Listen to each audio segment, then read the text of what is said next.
Assalamualaikum warahmatullahi wabarakatuh. Perkenalkan, nama saya Muhammad Rizal Fauzan. Saya dari kelompok 11 yang nanti di hari Sabtu akan mempresentasikan perihal dua buku. Nah, teman kelompok saya yang pertama ada Nadia Rizky Tatoni, lalu ada Nessa Zahrani dan Nindya Widya Stari. Nah, mohon maaf Ibu sebelumnya, saya mungkin nanti di hari Sabtu tidak akan hadir di kelas dan tidak akan melakukan presentasi. Maka dari itu saya berinisiatif untuk membuat presentasi pribadi, dikarenakan nanti di hari Sabtu kakak saya akan menikah. Jadi otomatis saya tidak bisa hadir di hari Sabtu. Nah, mungkin langsung aja di sini saya akan mempresentasikan perihal melakukan book summary, yaitu ada dua buku. Yang pertama, buku pertama membahas perihal Global Diplomacy and Introduction to Theory and Practice. Jadi buku ini tuh diterbitkan oleh penerbit asal yang berbasis di London, namanya Palgrave Macmillan. Nah, si buku ini tuh terdiri dari 37 series. Nah, di dalam 37 series itu tuh salah satunya membahas perihal global diplomasi yang akan spesifik dibahas oleh kelompok kami di chapter 17 perihal diplomasi lingkungan.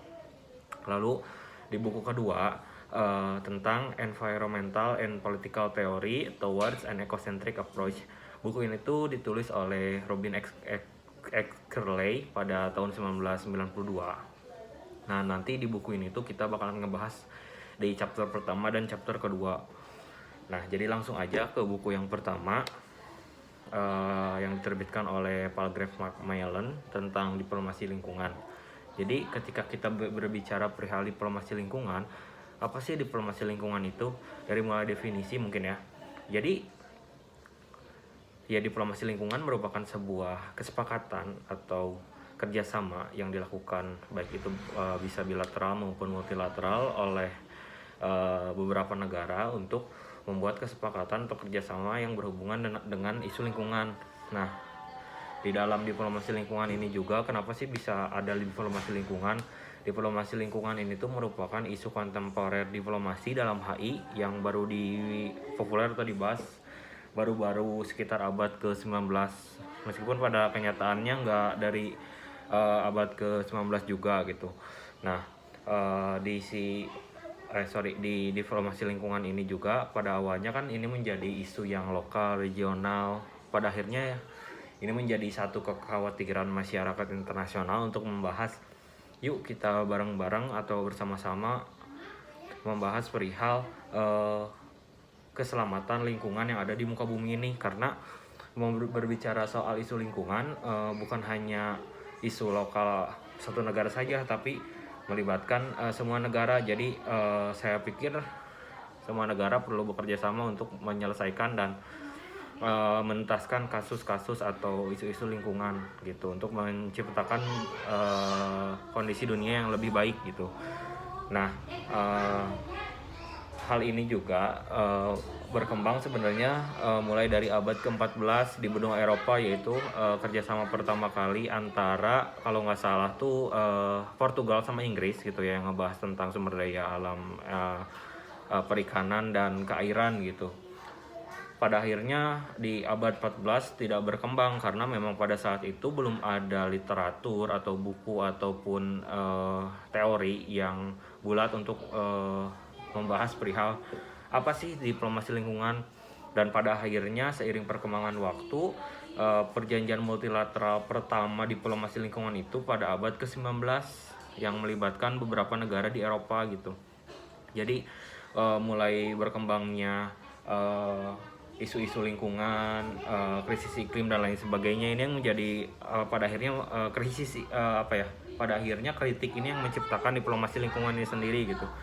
Dan pada akhirnya ada konvensi pertama yang membahas perihal lingkungan, yaitu ada konvensi Stockholm tahun 1972 yang melibatkan antara negara berkembang dan negara maju untuk berbicara perihal bagaimana menyelesaikan masalah lingkungan di tatanan dunia. Setelah itu pada akhirnya konvensi ini berbuntut sebuah kesepakatan yang buntu atau yang tidak menghasilkan apa-apa, karena banyaknya permasalahan politik yang masuk pada saat itu. Salah satunya adalah negara berkembang enggan untuk bekerja sama lebih lanjut karena pada saat itu mereka memikirkan perihal meminta pertanggungjawaban terhadap negara maju atas apa yang dilakukan sama negara maju gitu. Salah satunya ya dampak revolusi industri itu yang sangat terasa bagi negara berkembang. Dan setelah itu sempat isu lingkungan itu tidak dibahas lagi oleh PBB dan lain sebagainya gitu. Baru pada 20 tahun selanjutnya pada tahun 1992 di konvensi Rio Summit pada akhirnya di Rio tahun 1992 pada akhirnya menciptakan sebuah kesepakatan apa yang hasil dikonsolidasikan di konvensi Stockholm 20 tahun lalu untuk menciptakan tatanan dunia yang lebih baik lewat konvensi-konvensi seperti itu. Jadi setelah 20 tahun negara-negara maju dan berkembang membuat kesepakatan dan bekerja sama gitu untuk atas tujuan yang sama, yaitu menangani krisis iklim, masalah lingkungan dan lain sebagainya. Seperti itu mengenai definisi dan sejarah. Lalu di buku itu juga membahas perihal the rules of environmental diplomacy, atau gimana sih cara main atau rulesnya di diplomasi lingkungan. Yang pertama, diplomasi lingkungan hidup itu didasarkan pada aturan konsensus, artinya tidak ada negara yang dominan, tidak ada negara yang ingin intervensi dan lain sebagainya. Artinya harus ada kesepakatan antar semua negara supaya tujuan kerjasama ini berlangsung secara baik. Lalu yang kedua, ada setiap negosiasi dibagi menjadi subtema. Tujuannya buat apa sih? Kenapa dibagi menjadi subtema?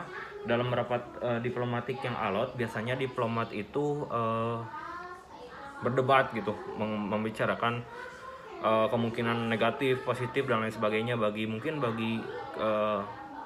dampak ekonomi, dampak pertumbuhan yang lainnya gitu. Jadi dengan membagi subtema dari tema besar menjadi tema-tema kecil, diharapkan itu bisa menciptakan suatu kesepakatan yang win-win solution antara satu negara dan negara lain, seperti itu. Lalu yang ketiga, ada negosiasi lingkungan bilateral, sangat erat kaitannya dengan chicken game atau jadi chicken game ini tuh didasarkan pada ketakutan antara antara satu negara karena ada kerjasama ini yang berdampak pada negaranya sendiri gitu. Jadi negara juga perlu memikirkan bagaimana cara negosiasi yang baik, bagaimana cara diplomasi yang baik untuk tidak menciptakan suatu nantinya di sebuah negara itu ternyata ini kesepakatan yang buruk, ternyata tidak seperti itu. Dan tidak juga erat kaitannya dengan mundur karena kemungkinan negara itu tuh harus memikirkan bagaimana ketika kesepakatan ini disepakati, apa sih dampak yang terjadi di negaranya sendiri, apakah menciptakan jadi mengurangi ekosistem ekonomi di negaranya atau seperti apa. Nah, tujuannya chicken game ini menjadi sebuah prinsip bagi diplomat-diplomat yang diutus oleh negaranya sendiri, seperti itu. Untuk buku yang kedua, yaitu Environmental Terrorism and Political Theory Towards Approach, itu bakalan dipresentasikan nanti di hari Sabtu oleh teman-teman saya. Nah, untuk saya bagiannya cukup sampai sini. Mungkin itu saja yang bisa saya presentasikan. Mohon maaf bila ada kekurangan. Sekali lagi terima kasih Bu Isi.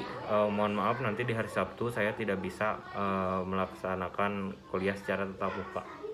Terima kasih.